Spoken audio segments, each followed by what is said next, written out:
things that we need to make sure that we're balancing as coaches. Because if you're overloading somebody in practice and then you're overloading them in the strength training room, and then you're having them to go to PT and therapy at the training room all day, and then they're piling on 20 credits of work every day, like what is that kid gonna look like? So and we thought of you because you have some experience being both an athlete and a sport professional, working with some students at the school. Okay. Yeah. I guess maybe first, can you kind of talk a little bit more about what you were doing as a graduate assistant? Okay. Yeah. Okay, so as a graduate assistant at Eastern Washington, I was a strength and conditioning coach like all the other ones. I just wasn't paid as a graduate assistant, so that's just the only difference. I was responsible for women's basketball, women's volleyball, women's golf, and cross country to myself, and then our staff of 5 all worked football as a group. Okay. So my boss, Nate Berry, he programmed all of football, but we broke it up into position groups, and we all kind of like coached our own position groups, just because football is such a big team and it's hard to have eyes on all the guys. So we split it up that way just to get the most effective training done in that hour that we get with them a couple times a week. So that's kind of what we were responsible for. We were responsible for a lot at Eastern just because it was a poor school. I mean, there was a less lots of hats school compared to like a lot of those D1 schools. Sure. In a more remote kind of area. So we were responsible for, education on nutrition, education on recovery, all that kind of stuff. We had athletic trainers, so that was totally fine. We had access to a chiropractor. We had access to physical therapists and doctors, just like everybody else that were contracted out through Rockwood. But we, I think, just had to be more holistic in our approach to strength and conditioning. Making sure that we're not just like a rah-rah, like go lift that weight kind of coach, but that we were really educating our kids on like wellness and health and nutrition and strength and conditioning and mental health and all that kind of stuff, because cool. Okay. I think that's just like the biggest thing that I would say is different between like potentially a school with like a sports psychologist and a nutritionist. Like we definitely had to be that holistic kind of coach. To wear all of those hats, yeah. So I think that's I would say like it's a performance coach. Like you're not just a strength and conditioning coach, you're an athletic performance coach, just because you're dealing with all of those different aspects of performance and human wellness. So that is the biggest difference between like my internship years and then working at a place like Eastern Washington. Got it.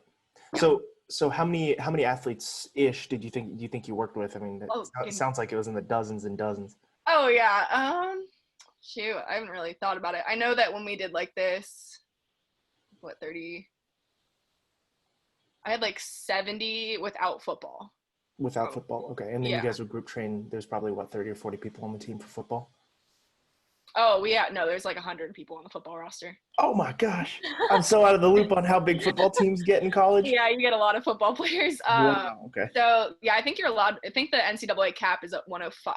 So I would say like in a winter season, you probably lose all your seniors. So you probably have around 70 to 80 maybe football players in the off season. But then once fall starts again, you really get around that 100 mark. Gotcha. Yeah, I guess that makes sense with the cycling of the seniors. So they want to make sure. And then freshmen don't necessarily always play. They redshirt. So you get there's a lot of dudes on that team. So gotcha. A lot of humans. Yeah, definitely. So with you mentioned that you worked a little bit so on the holistic aspect of it. How often did you have to deal with some of the, because being an athlete is so stressful, and especially being a college athlete, and they have to worry about everything they're eating and all of these things. How often did you have to address some of the mental health issues that athletes run into? Honestly, it actually happened. I think just with how today's society is, it's a lot more common than you would think. And it's always a case-to-case basis. Like you don't always see every single person. It's those kids that like really confide in you, that come to you. So one athlete might confide in the athletic trainer a little bit more than they do in you. So they're going to talk to them about those type of things versus you. So it's really like an individual basis. It's kind of like how they're relating to you, and how much trust they have for you, if they're actually going to end up coming into your office and being like, hey, I need you right now. So it's fairly common. I think there's a lot of pressure, not only just through like coaches and all, like just the standards that are set for each conference, but I think there's a lot of pressure from like social media and from just all the things that they're constantly being absorbed in, and constantly comparing themselves to, or constantly like feeling like they're comparing themselves to, like, oh, I did this last year, like why am I not doing this year? Yeah. So I think that that's difficult on each athlete in their own way, but again, like you can talk what you can, but at the end of the day, like if they need to be referred out, like you refer them out, and Definitely. that's not my scope of practice, so I'm not going to give them a psychology lesson, but I'll always listen, you know? So that's the biggest thing as far as holistic approaching to those mental health type of to the mental issues. health. Nice. Yeah. Cool. Nice. Well, that's a lot. And I think that probably sets you up pretty good for the for some of the future work that you'll be doing. I mean, so do you have any other, like, what are your other plans, or if you have any other plans after this contracting work, or? So I think I'm just kind of being pretty open to everything right now. Sure.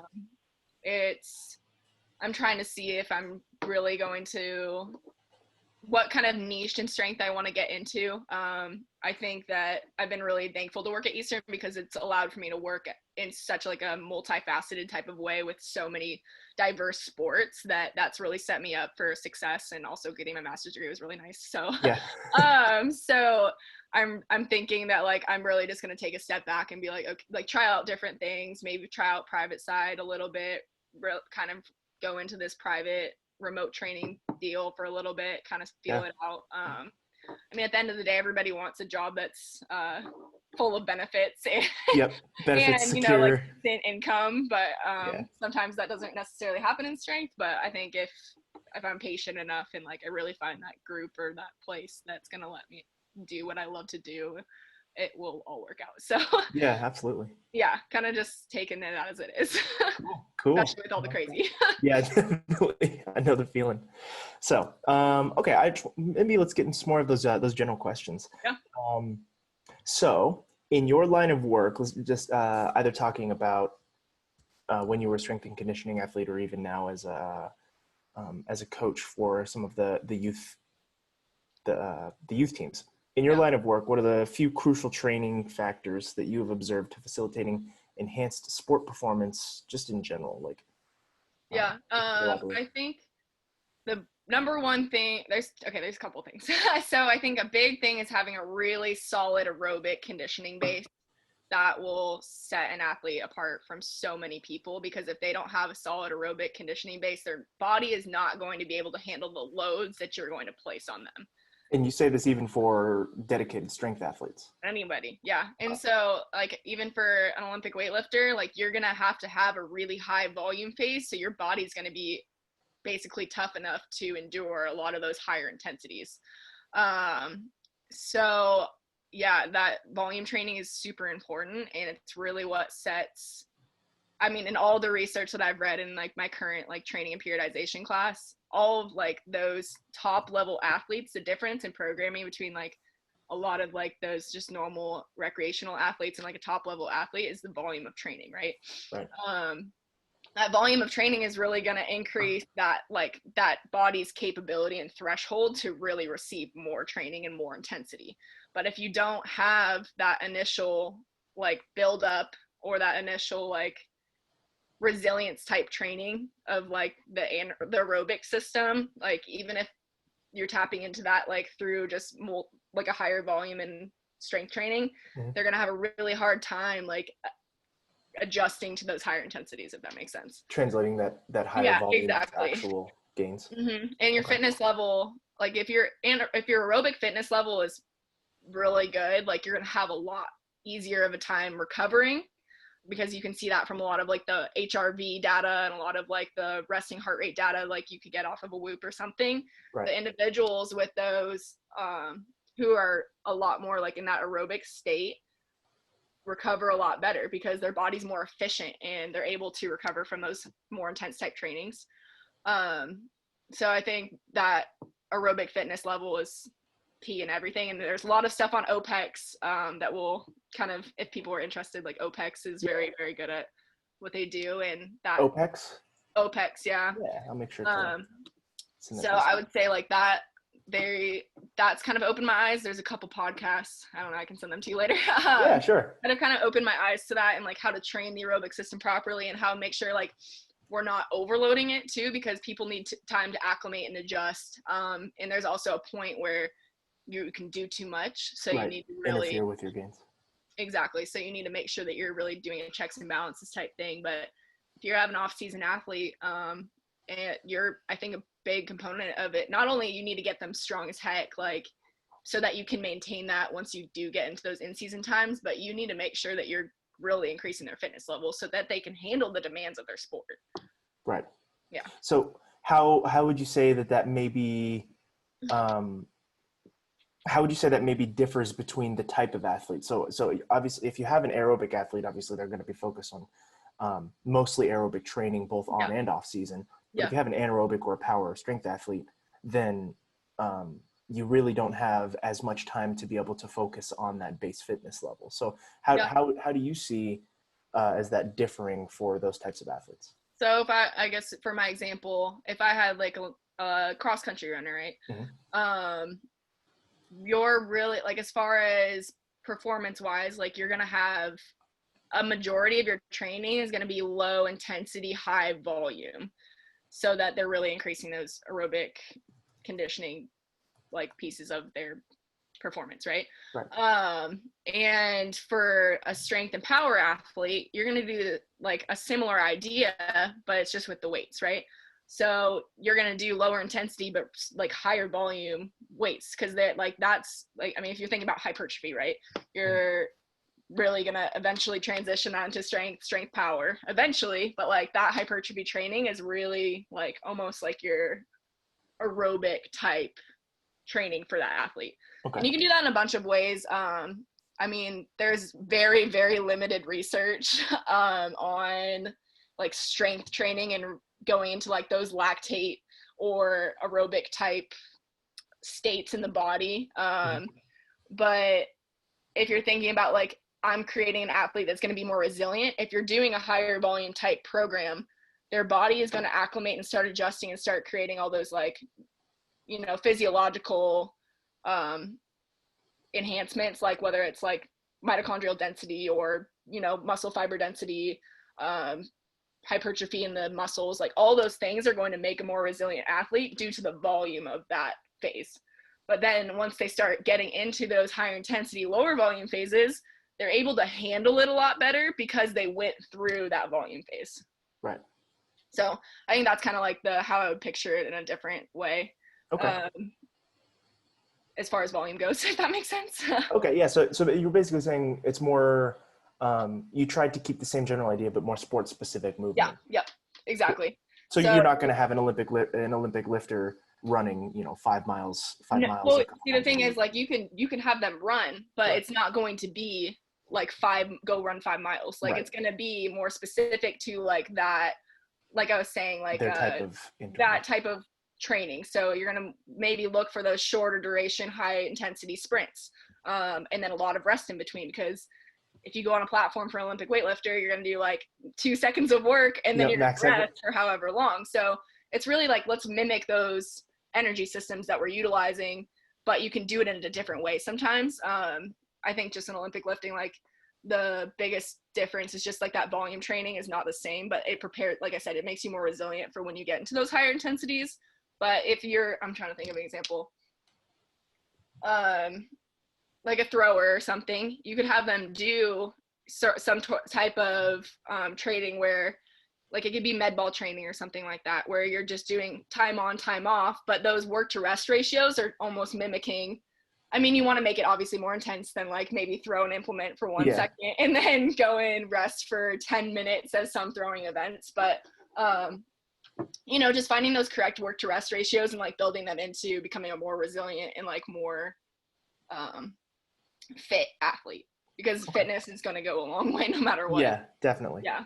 Okay, cool. So next question then, what factors outside of just your distinct physical training are most important for optimizing athletic performance? And I think Oh gosh. Yeah, that's this is kind of what I was perfect. thinking on already earlier. Yeah. Yeah, exactly. The biggest thing is definitely recovery, and it's definitely all the factors that are outside of training. So recovery, I think, just includes not only like the recovery of the body to be able to prepare for training. That means getting adequate sleep, hydrating, nutrition, mental health, stress levels, all that kind of stuff. Like all those are so almost just as important as the training. They are, if not more important than the training itself, because if you're not able to recover from the demands that have been imposed on you, you're going to eventually get into potentially overreaching state. So those, all those factors are super important. That's what I was kind of touching on earlier, is like the education piece is so important as a coach, just because like they're not, like if they aren't being told like, hey, you need to get 8 hours of sleep every night, even though they won't do it like most of the time, you still need to tell them that. Yeah. But then you need to tell them why, because if you're to say like, hey, get that 8 hours of sleep, they're like, so what, you know? But you need to say like, you know, you need 8 hours of sleep because you're not going to be able to recover. This is the only time your body really gets into that solid recovery state. Like you really need to make sure that you're preparing your body for this, or you're going to suffer from blah, blah, blah, you know? Right. So, yeah, I would say honestly, like all the other stuff is almost more important than the training itself. Yeah. So, I mean, recovery has become, especially in the fitness industry, it's become like this massive focus on recovery, like how fast do you recover, like what do you take after workouts, what do you take before workouts so that you can recover afterwards. Like, do you have a comment on maybe some of the way that you use recovery or you use your education to help your athletes recover versus like maybe the way that it's marketed to people in general? This is a lot of the questions you're asking are so applicable, because my original pre-corona thesis was actually on the NormaTech device. Oh, nice. So I think that was kind of funny that you're talking about that. What a fascinating device. Okay, real quick before we officially dive into it, does that thing actually work? Exactly. If you're talking about a psychological state, yeah, like it's gonna be like people feel recovered, they're gonna feel better, right? Like if they think that they're doing something that is going to, it's a passive recovery. So active recovery, as we know, is like going on a walk, doing low intensity exercise, getting blood flowing throughout the system, right? So NormaTech is a passive way of doing that. It is promoting circulation and blood flow throughout the body.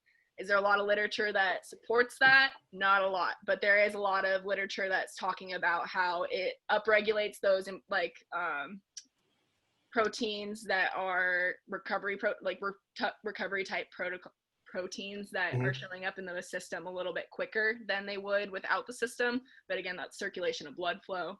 Could you do that through active recovery, going on a walk? Probably. Maybe. Yeah. But yeah, if you look at the literature on like the psychological state of it, like a lot of people feel more recovered. If you're talking about like a lymphedema patient versus an athlete, like totally different. Right. Like obviously a patient who's bedridden, you're going to want to use those intermittent pneumatic compression devices because they can't go walk all the time. Right. So boom, you got a perfect way. But does it push the needle further? Like it is what it is. Like there's a lot of recovery modalities out there. Unfortunately, that if you really look at the literature, there's not anything that says that it actually works. It's really just that psychological thought in the athletes, like, oh my gosh, I'm doing this for my body, I'm going to feel a lot better. And then that psychological state has a huge impact on your overall stress and your ability to really think that you're recovering, right? And so that mentality is eventually going to lead you into potentially a state of high recovery.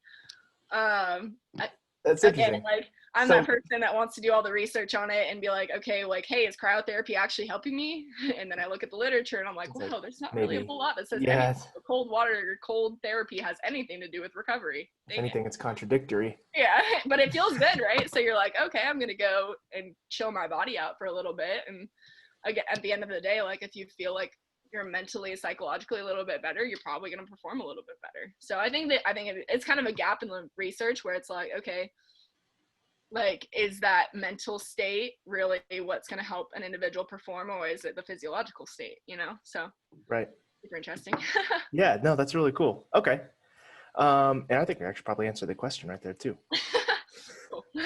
So, all right, so moving on. So what are the most important lessons that you've learned in your roles in working with athletes in helping them enhance their performance? It's a little redundant, but No, I think you can answer it in a bunch of different ways. Yeah. So I will stand by this till the day I die, most likely.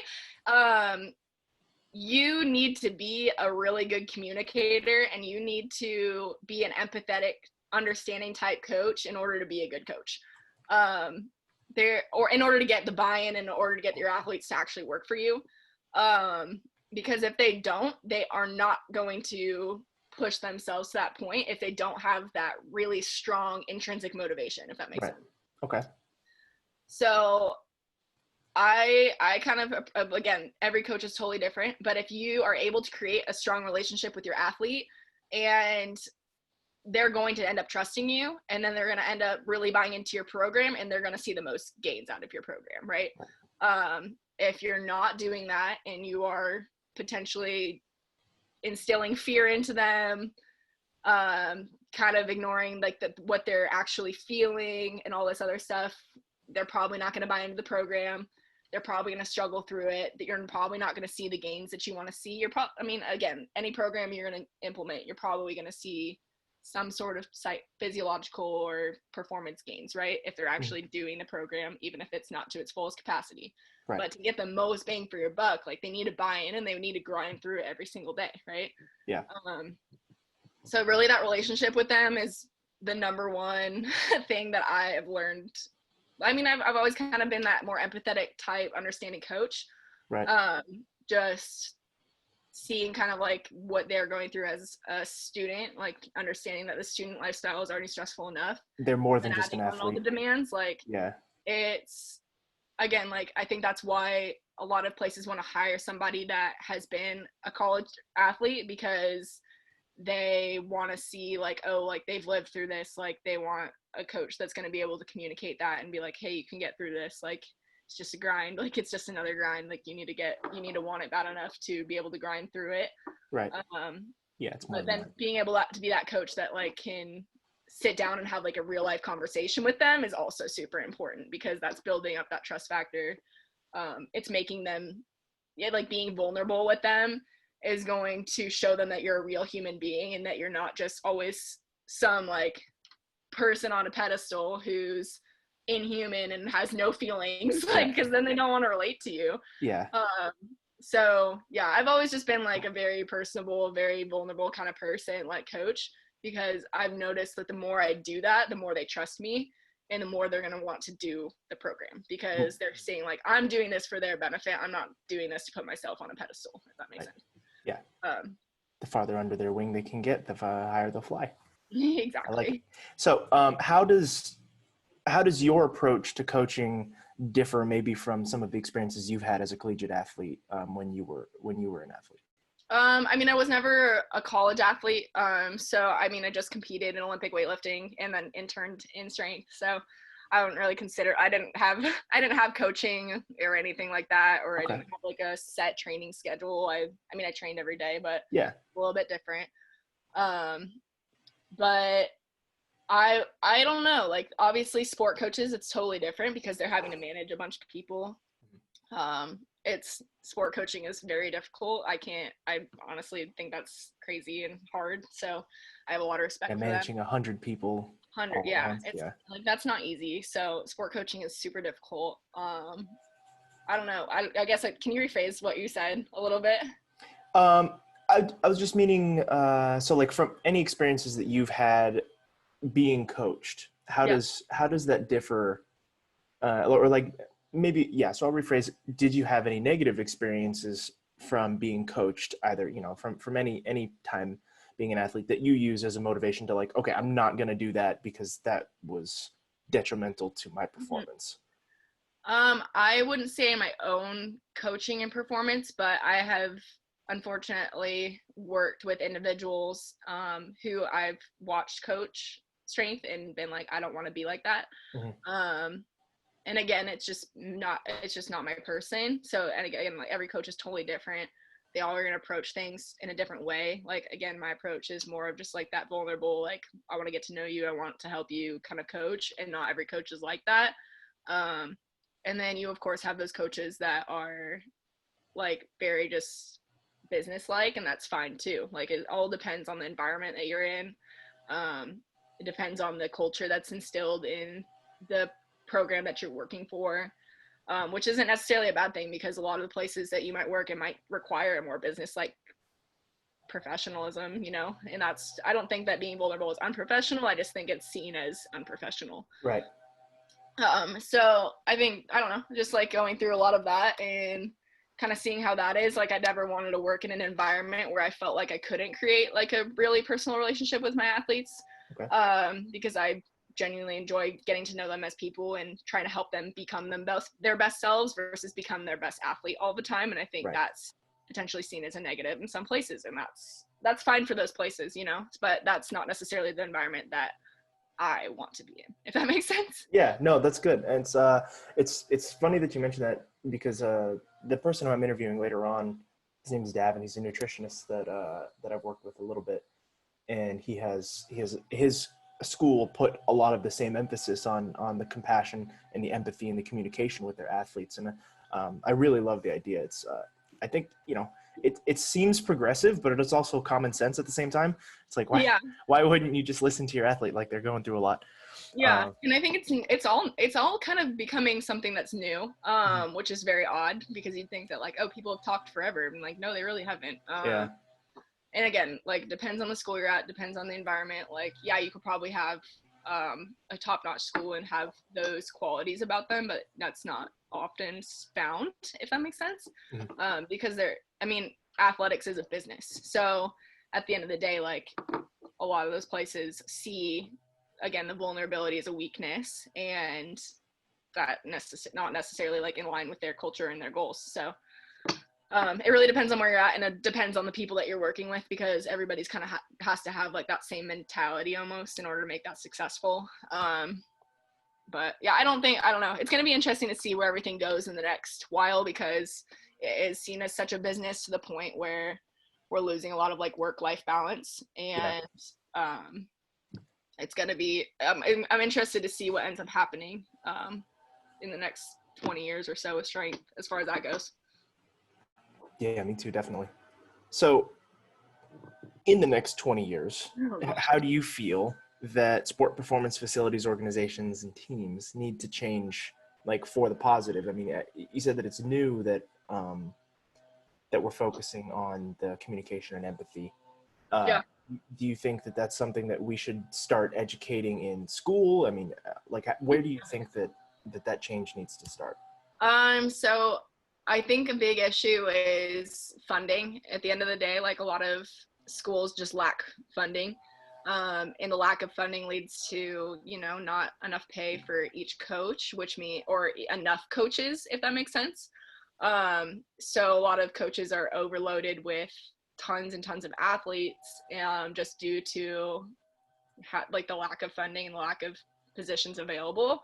And then that's leading to a decrease in work-life balance, and then that's leading to unhappier coaches, which is leading to individuals who don't want to be vulnerable and don't want to like have that, if that makes sense, because there's kind of been an environment that's been created that's overloaded and overworked, and that kind of leads to a lot of negativity when you're not really reaching that work-life balance, and it's becoming a lot of work and less life. And so I think I think that, in my opinion, like, I think that's the mechanism behind it. Don't quote me, obviously, like, that's just like from just what I see. And unfortunately, I feel like there's too many coaches that don't, there's like this mentality, unfortunately, of like, if you're not like grinding 24/7 and you're not like losing sleep over like becoming a better coach, or you're not reading 500 books in quarantine, like, you're not a good coach. Right. Which I think is kind of funny, but at the end of the day, like, yeah, education is always going to be super important, but if you're not able to have like a real conversation with yourself, and you're not able to like intrinsically understand like what your motives are and who you are as a person, like, you're not going to be your best self, if that makes sense. And that's gonna end up falling on the athletes as well. Exactly. So like if you are super tired, super stressed, super unhappy with your own life, like what reflection is that upon those individuals that you're training? Like you're trying to preach to them that they need to have a positive mental health state, they need to do all this stuff, and like, yeah, I understand the grind, like that's not a question, right? Like, but you also need to be able to grind, you need to be able to rest, because rest is, again, like you talked about recovery, rest is just as important, but for some reason we've created this culture where rest is seen as a negative, which I think is hilarious if we're preaching recovery all the time, but we're preaching recovery to our athletes and we're not thinking about ourselves, which I think is a really big detriment, because at the end of the day, like if we're getting home and we're just like unable to decompress and we're unable to kind of really like reach into ourselves and like understand who we are as people aside from our jobs, like you're going to create an unhappy and stressful environment. I don't know, those are all my opinions, but this is kind of like what I've learned in the last like 5 years. No, and again, it's not all negative. Like I don't think I've ever had every like negative experience always ends up being a positive, right? Because you're learning from all of it. And so I don't see any like tough situation I've ever had to go through, or any like struggle that I've ever had to go through as a negative, just because like, yeah, they're hard, but they have made me realize and maybe understand a lot more about what I need as a person, but what other people might need as well. And then you take that and like I'm doing right now, I'm talking to other people and like trying to educate them on like what I've seen, and hopefully that eventually that helps somebody else, you know? Yeah. Nice. Yeah. That empathy is huge. Huh. Nice. So I really just have one final question that might be, that we can kind of hopefully get a little bit of extra help for the students themselves who are going to be watching the video. And especially since you worked on a big team, and you said you had access to like chiropractors and physical therapists and all that. These students here are chiropractic students. So I was wondering if maybe you had any advice on how a chiropractor, maybe how you saw some of the chiropractors work with the team. How can they best integrate themselves with a performance setting? Yeah, so I'll just kind of talk about how we did it at Eastern. I'm not exactly 100% sure how they contracted him out necessarily, but he came to the athletic training room once a week. So it was super nice. He was there from like at the same time every week from, I think it was like 8 a.m. to probably noon or 1 o'clock. Athletes could just flow in there and then wait. And then he had a log basically of everything that was going on with everybody. So he kept like constant knowledge about it. And he was super great because he remembered everybody for what they were doing and like what they were going through. And there's hundreds of athletes, like there's a lot of athletes. So, I mean, not that he's seeing every single one, but at some point he's probably seen everyone one time, right? But he had the ability to kind of like look at you and be like, oh, hey, like, is that bugging you? Like, I even saw him every week. So it's like, okay, like, hey, Jordan, that rib that's out in your back, like, is that still bugging you in your overhead position on your snatch? Things like that. Like, he's remembering those things, and he's like, okay, let's work on this, and I want you to start doing these type of exercises in your warm-up. Like, being able to, like, understand the sport and really make it applicable and tell them why, like, what they're doing is important is going to go such a long way. Like, when I was talking about how we need to talk about why sleep is important. Like, he's telling me, like, this exercise is going to be super important because I see this on you, and we need to be able to get to this place so that you can perform at your highest, right? And so not just giving them exercises to give them exercises, but like give them exercises because this will help you achieve a better overhead position in your snatch so that you can snatch better and without pain, right? Versus just being like, hey, I want you to do X, Y, Z. They're not going to do it unless they see it's actually important because it's going to help them perform better at the end of the day. Okay. So I think that's something that I have seen is super important, is just being able to understand the sports that you're working with, because I have also seen chiropractors that have no idea what Olympic weightlifting is. And if you're going to work with an Olympic weightlifter, you need to know the demands of their sport, just like a strength coach, you know? You need like the needs analysis. Like if you're unable to understand the loads and the demands that the spine is being put under, or the skeletal system is being put under, you're going to be able to help them a lot better. You need to understand the mechanisms behind the injury and the injuries that could easily occur in that sport, talking with the athletic trainers that you're working with so that you're better understanding each one of those athletes and those needs. Because I think there's a huge communication barrier in a lot of schools as far as athletic performance. The strength coach and the athletic trainer talk, right? But probably the physical therapist and the strength coach don't talk. The chiropractor and the strength coach don't talk. And definitely not all of those people talk together. And that's what high performance looks like. High performance is being able to communicate in a holistic way to be able to make sure that athlete is excelling in all of those different categories. But it's also making sure that we're programming things that all flow together, that so that we're not like overloading them in like PT and then sending them to the athletic trainer to do more PT and then trying to go crack their spine about it.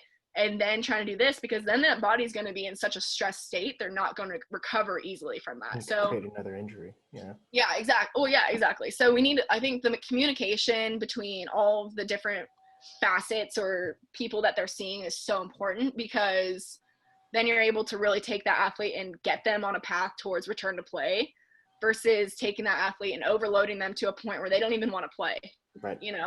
And that is super important. So I think my biggest thing is just like, if you're a chiropractor, like make sure you're communicating, like even if it's a remote client, talk to their physical therapist, talk to their strength coach, like talk to all the sport coach, like talk to them, see what, like understand what those coaches or those therapists and those trainers see, so that you can provide the best care for them. Because if you're doing something that's going to mitigate what your physical therapist is doing, like what's the point?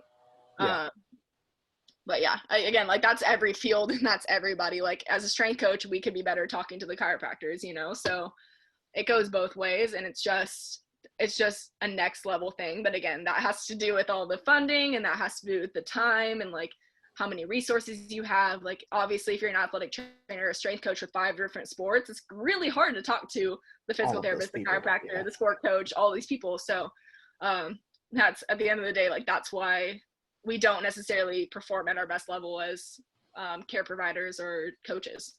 Sure. Okay. So maybe like, it seems like top 2 takeaways from everything would be that we want to make sure that as healthcare providers and strength coaches that we are integrating as best we can with the teams that we're working with and with their coaches. And then, like you said, communicate. So integrate and communicate in every facet for the athlete, and they will probably be performing at their best that they can through your program. Yep, for sure. Nice. Cool. Yeah, I think it's crazy that you like communication is key, but how many people actually do it to an effective level is like totally different. Because I think there's communication and there's passive communication, because there's too many people that think that their ideas trump somebody else's ideas, and so they don't necessarily want to listen. They aren't open to new ideas. So I think that if you're able to be a professional that is totally open to somebody else's opinion that might differ from yours, and be able to be open-minded and progressive about it, like you're going to be so much more successful. Right. Yeah, that's a good point. Communication isn't just like, here's my idea, this is what I'm going to do. It's like, hey, can we talk about what needs to be done? Like, how can we collectively work on this in a way that's going to benefit the athlete, not benefit me and put me on a pedestal? Right. Like, you might have somebody that can squat 500 and move really fast on the field, but then they get home and they're in so much pain that they can't even function and don't like their sport anymore. Like those are the things that we need to make sure that we're balancing as coaches.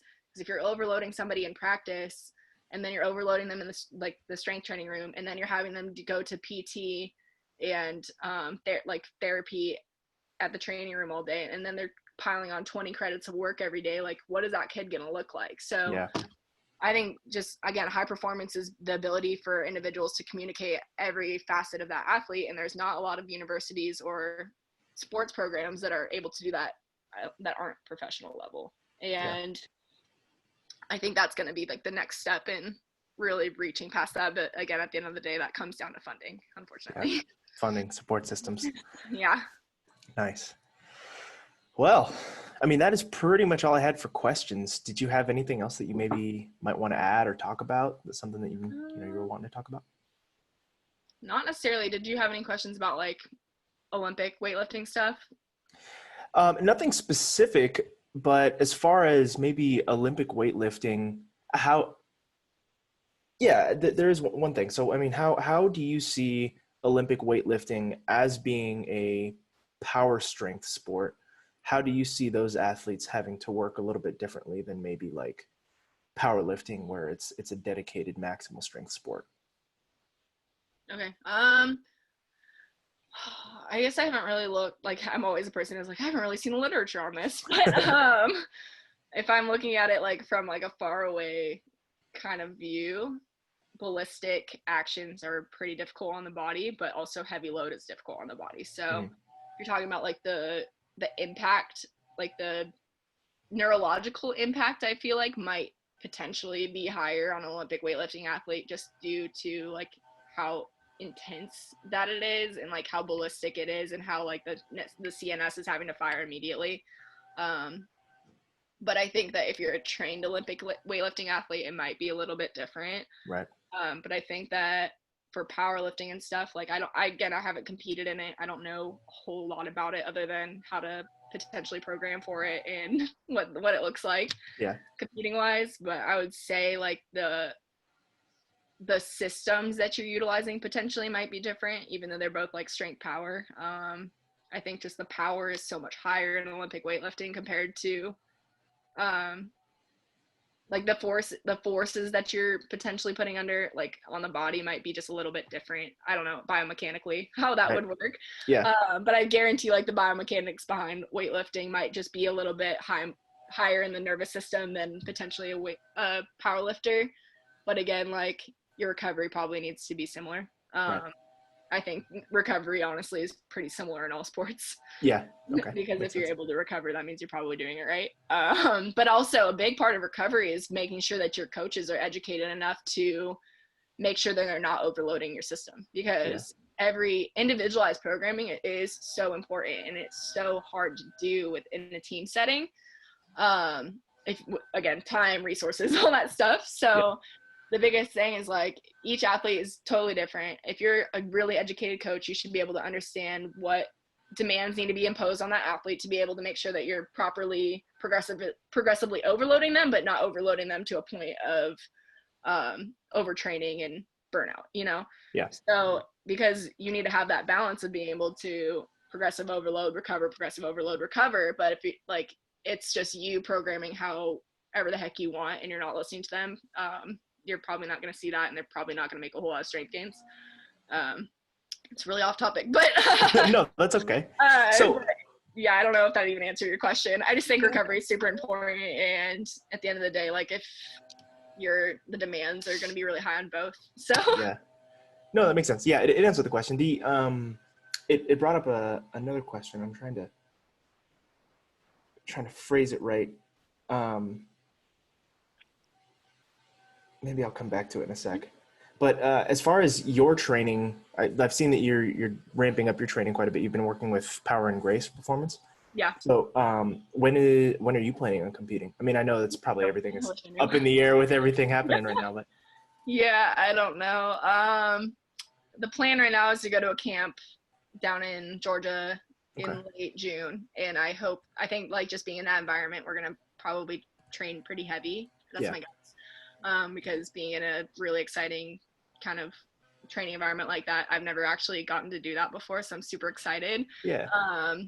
Like it's like a competition style, right? Like you're surrounded by people that are super strong and you're having fun, like throwing weights down, and like if your coach properly programmed you to that point to be able to physiologically be able to Get everything out. get it out, like, and then add that adrenaline and those people on top of it, like you're probably going to see a lot of progress. Yeah.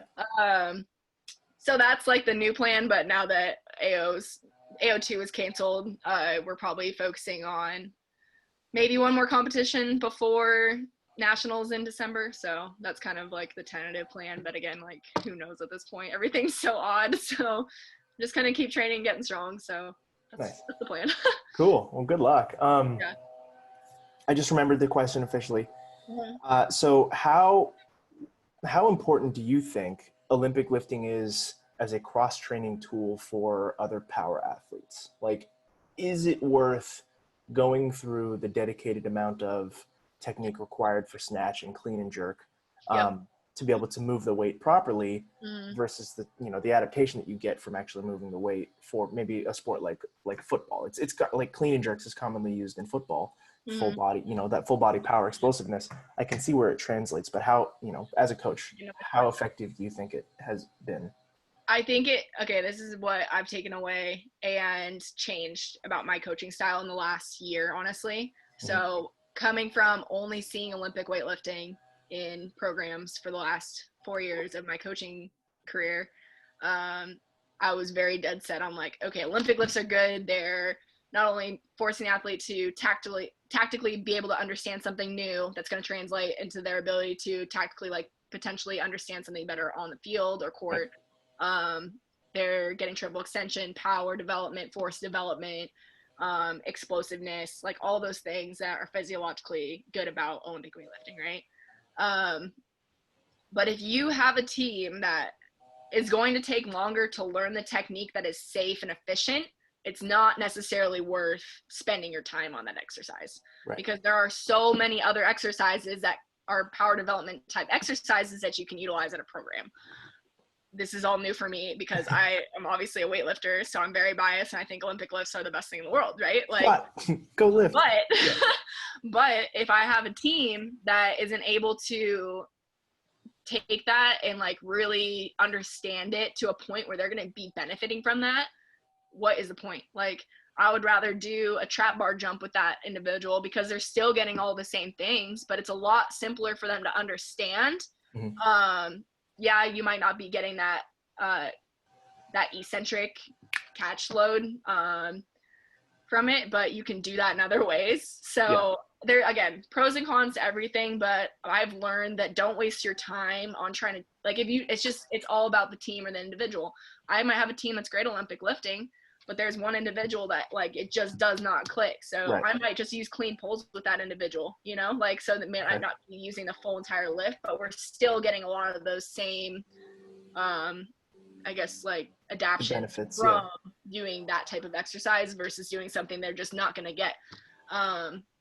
Because I think at the end of the day, if like you're unable to load an exercise to get any sort of that progressive overload effect on it, like you're not going to see the benefit. So might as well use something else.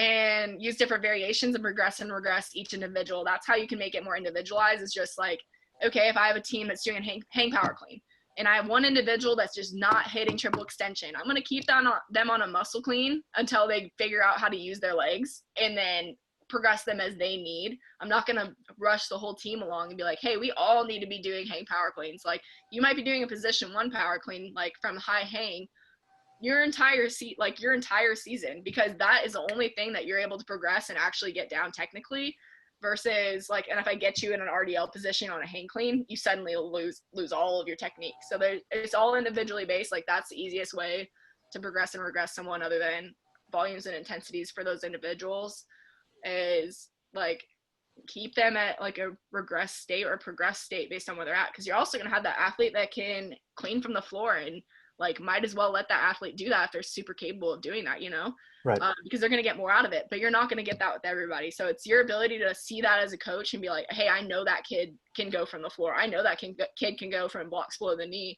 So I'm going to let that kid progress because I'm not going to hold him back. But if there's that other kid like, oh, they really can't do a muscle clean, like we need to keep them on muscle clean for a really long time. If that's still not working, we need to teach them something else that's going to help it work, you know? That's kind of what I'm thinking about that. Okay, cool. No, yeah, I like it. It's just so funny because the effect that CrossFit has had on the way that we train. I mean, not just CrossFit, but cross training in general. You know, it's like when we look at the movement like a clean and jerk and we watch an Olympic lifter do it, it's like, oh my gosh, of course, you know, like you're going to get development in your entire lumbar pelvic hip complex, and that could translate to, you know, better jumping in basketball and all of these things. It's like, but I never thought about that. Like, how worth is it as from a time perspective to actually dedicate to a new movement? Yeah, another thing I could say about that is like, so for cross country, right? Like I won't program a barbell clean and jerk with them or barbell clean or anything, right? Mm-hmm. But I'll give them a kettlebell and they'll do the exact same thing. They'll clean a kettlebell, but they can do it safely, they can do it efficiently, and they're getting power development out of it because they're able to like understand the kettlebell versus like a long barbell. So Right. again, like just being able to program for that team and be able to understand what that team's need is, because for them a barbell is so intimidating for some Yeah. reason. Like it just is what it is. Like they see a bar and they're like, oh my gosh, like a 44-pound bar. But then you give them a 70-pound kettlebell, they'll knock that thing out like Yeah. 100 times, right? Because they see that and like, oh, that's not intimidating to me. But it's being able to like look at that as a coach and be like, okay, how can I take this exercise and make it so that that team doesn't see that that's intimidating, and I can overload that a little bit to a point where they're actually getting progress out And of they it. want to do it. Yeah. And they want to do it because they're like, oh, the kettlebell looks fun and not intimidating. So they're able to do it. And they're going to do more weight with that stinking kettlebell than they are with the barbell. So Yeah. why Good. am I Yeah. wasting my time, you know? Yeah. So make sure that you're just able to like, I don't know, again, individual teams, individual athletes, all super different. Just make sure you understand their needs as a team, because one volleyball team might not be the same as another volleyball team. So you need to really evaluate that team in itself, and those athletes in themselves to be able to really properly hit it on the head and like program for them efficiently. Yeah. And that's part of the work as a coach. Cause that, I mean, especially if your team, if you're not a professional team where you have the same athletes for 5 to 6 years, you know, whereas in college you have the same athletes maybe for a couple of years at a time. So you're constantly having to reevaluate that. Yeah, for sure. I think, I mean, it's all good stuff. So I'm glad I got to share it because Yeah, me too. Thanks for joining today. Definitely. Yeah. Is there any other questions that you kind of have for me? No, I think that should be it. I mean, unless you got anything that you wanna chat about, there's that's pretty much it as far as the main questions go. So Cool. Yeah. If people have questions, you can link my info in there, and that's totally yeah, fine. well, do you mind sending me an email that you'd be cool with anybody contacting you at? Yep, And for sure. and you said it was OPEX was that resource. I think I've read a little bit on it. Yeah, OPEX. Yeah, that's my favorite. I actually have, if anybody wants to look him up, he's a chiropractor in the Chicago area now. His name's Jake Alec. He's super smart, knows what he's doing. Jake Alec, ALEC. Alec, ALECK. Okay. So he's super smart. He's a chiropractor. He's very understanding of like FRC. He's very into like just proper functional movement. He's probably the most educated chiropractor that I've ever talked to. He's helped me through multiple injuries myself, remotely. So amazing guy, like knows strength and conditioning, works strength and conditioning in his life. Was a college football player, like understands so much. He's a great resource. Yeah, I would say like look him up on Instagram if you ever have any questions. I know for a fact he would always answer them. Cool. But yeah, that's my chiropractic resource. Perfect. No, that's awesome. Actually, yeah, I'll definitely make sure to forward that to the students. Though I'm sure they'll like that. Yeah, it's that kind of stuff. You know, I mean, they're looking for. They're still. I don't even know what how far into the program this class is for them, but it's. I'm assuming it's probably midway through, so they're starting to get to where they're beginning to think about like, okay, where am I going to take my career? You know, how do I want to do this? So. For sure, I love chiropractic medicine, so I'm gonna be full board with that because I just see what it does for people and I know what it's done for people. So cool. Yeah. Nice. All righty, Jordan. Well, thank you very much for joining today. I appreciate you taking the time. You're welcome. And all right, we'll chat with you later. Yeah, bye. Bye.